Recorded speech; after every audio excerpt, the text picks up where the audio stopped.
Olá, tudo bem? Este é o Fatos, seu canal de curiosidades e muito conteúdo aqui na internet. Hoje nós vamos voltar para a Renascença, época das grandes navegações europeias, para falar sobre o suposto descobrimento do Brasil. Como todos vocês sabem e estudaram, no dia 22 de abril de 1500, Pedro Álvares Cabral e suas caravelas chegaram em Porto Seguro, sendo a primeira vez que outro povo pisou aqui no Brasil. Não é isso? Mas e se eu te disser que os portugueses não foram os primeiros estrangeiros a chegarem aqui? O que quase ninguém sabe é que um outro europeu havia avistado a costa brasileira meses antes. Trata-se de Vicente Yáñez Pinzón, que ficaria conhecido centenas de anos depois como aquele que ganhou, mas não levou. Então, vamos ao fatos.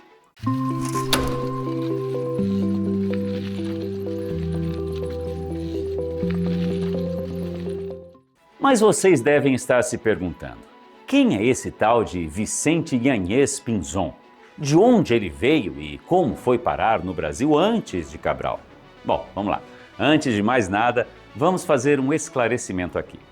O termo descobrimento do Brasil tem sido duramente criticado por historiadores, porque afinal, como se descobre algo que já tinha dono, não é mesmo?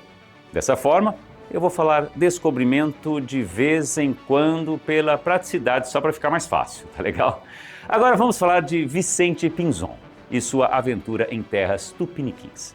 Nascido em 1462 na cidade portuária de Palos de la Frontera, na costa atlântica da Andaluzia, Vicente Yáñez Pinzón era o mais jovem de uma família de navegadores e comerciantes marítimos.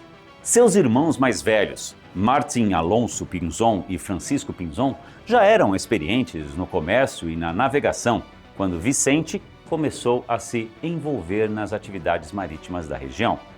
Desde muito jovem, Vicente Pinzón demonstrou um espírito audacioso.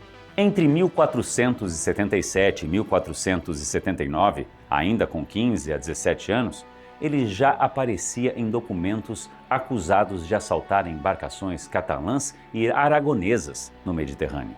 Esses ataques não eram simples atos de pirataria, mas uma resposta à crise que assolava Palos durante a Guerra de Sucessão de Castela. A cidade, que dependia do comércio marítimo, sofria com a escassez de trigo agravada pelo bloqueio de navios mercantes. Apesar de ordens reais permitirem o abastecimento de Palos, muitos comerciantes ignoravam as determinações, deixando a população faminta. Os irmãos Pinzón, vistos como líderes naturais da região, assumiram a responsabilidade de atacar caravelas que transportavam cereais, redistribuindo os saques entre os moradores necessitados. Eles eram, portanto, uma espécie de piratas metidos a Robin Hood. Conforme a situação em Palos se estabilizou, Vicente e seus irmãos passaram a se dedicar ao comércio legítimo, transportando mercadorias como sardinhas entre o Mediterrâneo e o norte da Europa. Essa experiência náutica foi crucial para sua carreira como explorador, pois ele simplesmente comandou a caravela Ninha da expedição de Cristóvão Colombo para a América em 1492. Ao contrário do que muitos pensam, a descoberta da América não foi um empreendimento fácil, pois muitos precisavam ser convencidos de que existiam outras rotas para as Índias. Na ponteira estava o navegador Cristóvão Colombo, inebriado pelo ambiente febril de navegações e desenvolvimento científico que invadiram Lisboa no século XV. A inspiração de Colombo para buscar terras a oeste surgiu ao observar as navegações portuguesas para o sul.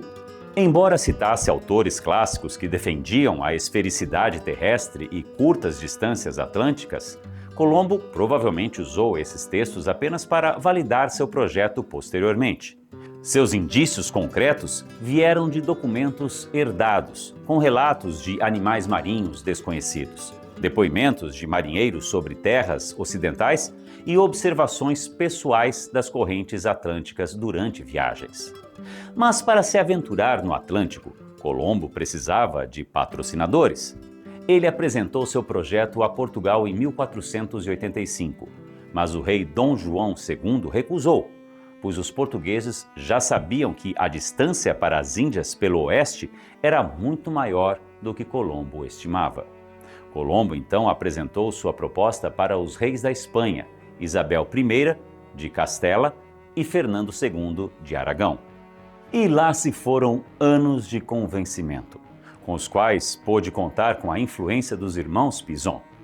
Ao saberem do audacioso projeto de Colombo, alcançar as Índias navegando para o oeste, os irmãos Pinzon percorreram Palos de casa em casa, recrutando entre parentes, amigos e os mais experientes marinheiros da região, aqueles que se juntariam à histórica expedição. Rejeitando as embarcações inicialmente selecionadas por Colombo, os Pinzon investiram do próprio bolso R$500.000 de maravedis para equipar navios mais adequados à longa travessia. Vicente assumiu o comando da caravela Ninha, com seus 24 tripulantes, demonstrando sua perícia náutica quando precisou resgatar a tripulação da nau Santa Maria após seu naufrágio na costa de São Domingos. Enquanto isso, a liderança de seu irmão Martim Alonso à frente da Pinta foi o que manteve a moral da tripulação e convenceu Colombo a persistir quando o desânimo e a ameaça de motim pairaram sobre as embarcações. Logo após a chegada da expedição de Colombo à América, que alcançou as Antilhas e Cuba em agosto de 1492, Vicente Pinzon continuou com suas ousadas expedições. Em 1495, preparava 2 caravelas para integrar uma armada ao norte da África, quando, desviado pela guerra em Nápoles, partiu para a Itália, só retornando em 1498, após escalas na costa africana. Com a autorização real de 1498 para viagens particulares de descobrimento, Pinzon organizou em 1499 uma expedição própria, com 4 caravelas financiadas com seus recursos, fruto das recompensas pela descoberta de 1492.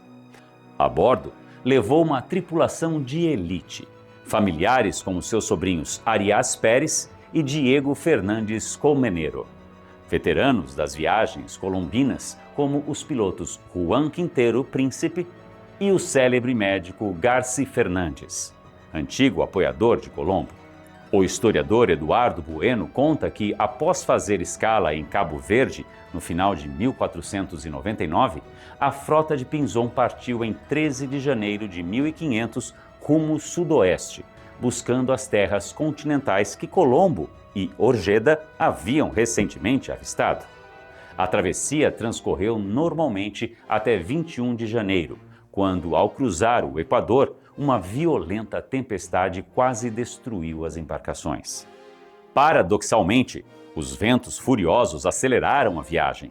Em apenas 13 dias, cobriram os 2.390 quilômetros que normalmente levaria um mês, batendo inclusive o tempo da futura frota de Cabral. Na manhã de 26 de janeiro de 1500, após superar os perigos do mar, Pinzon e seus homens avistaram terra, um cabo que batizaram como Santa Maria de la Consolación, atual Cabo de Santo Agostinho, em Pernambuco, ou Ponta de Mucuripe, no Ceará, tornando-se assim os primeiros europeus a pisarem no Brasil, 3 meses antes da chegada oficial de Cabral.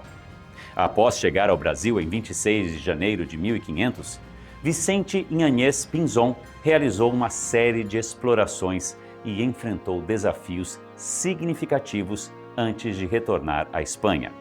Ao desembarcar no litoral brasileiro em 1500, Vicente Inhanhez Pinzon enfrentou imediata hostilidade dos indígenas Potiguara. Um violento confronto entre 20 tripulantes espanhóis e 40 guerreiros nativos resultou em mortes de ambos os lados. Pinzon, seguindo a prática da época, capturou alguns indígenas como escravos e os levou para a Espanha. Após seguir viagem rumo ao noroeste, Partindo da região de Jericoacoara, sua tripulação foi surpreendida por um fenômeno aterrador. Um estrondo contínuo sacudiu os navios, seguido por correntes marítimas violentas que quase os afundaram. Ao tentarem retirar a água dos convéses, os marinheiros descobriram, estupefatos, que ela era doce e não salgada. O que causava aquele caos era o monumental encontro do Oceano Atlântico com o rio Amazonas, um fenômeno que os europeus registraram pela primeira vez como a pororoca. Ao avançarem, chegaram à Foz do Amazonas, que Pinzon batizou de Santa Maria de la Mar Dulce, ou Mar Doce, impressionado pelo volume de água doce que se estendia por quilômetros no oceano. A magnitude do rio levou os espanhóis a uma conclusão revolucionária. Aquela terra não poderia ser uma simples ilha, mas sim um continente. Ainda que na época acreditassem tratar-se da Ásia. Apesar do fracasso econômico da expedição, que não encontrou ouro nem especiarias, suas descobertas geográficas foram fundamentais. O relato detalhado de Pinzon sobre o Amazonas e a costa brasileira forneceu dados preciosos para o cartógrafo Juan de la Cosa, que incluiu essas terras no primeiro mapa do Novo Mundo e influenciou as explorações de Américo Vespúcio, cujo nome acabaria batizando o continente. Assim, Pinzon entrou para a história como o primeiro europeu a documentar o Amazonas e a sugerir a continentalidade das Américas. Mas agora, a pergunta que não quer calar. Por que Vicente Pinzon, um dos descobridores da América, não reivindicou sua nova descoberta? A não reivindicação da terra achada por Pinzon foi motivada por uma conjunção de fatores políticos, econômicos e estratégicos. O principal obstáculo foi o Tratado de Tordesilhas, 1494, que colocava as terras brasileiras na zona de influência portuguesa. A linha imaginária traçada a 370 léguas a oeste de Cabo Verde tornava inviável qualquer pretensão espanhola sobre a região sem violar o acordo. Além disso, a Espanha estava mais interessada nas potencialidades do Caribe e da América Central, onde Colombo já havia estabelecido bases coloniais promissoras. Do ponto de vista econômico, o litoral brasileiro, em sua primeira avaliação, não apresentava as riquezas imediatas que justificassem um conflito com Portugal. As dificuldades práticas também pesaram. Os violentos confrontos com os Potiguara, o naufrágio de 2 caravelas e os limitados recursos trazidos da viagem desencorajaram qualquer pretensão expansionista. Esse silêncio estratégico permitiu que Portugal consolidasse sua reivindicação com a chegada de Cabral em abril de 1500. Hoje, embora algumas localidades como Cabo de Santo Agostinho celebrem Pinzon como pioneiro, seu feito permanece como uma curiosidade histórica, sem maiores consequências políticas. E aí, você já sabia que Cabral não havia sido o primeiro europeu a pisar no Brasil? Já tinha ouvido falar de Vicente Pinzon? E se o Brasil tivesse sido colonizado por espanhóis? Se ficou curioso, aproveite para assistir ao filme 1492, A Conquista do Paraíso, e Cristóvão Colombo, A Descoberta. E não esqueça de comentar o que você achou mais interessante na viagem de Pinzon. Se você curtiu essa história, deixe seu like, inscreva-se no canal e ative o sininho para não perder nenhum conteúdo. O Fatos volta em breve com mais histórias absolutamente incríveis. Até a próxima. Tchau!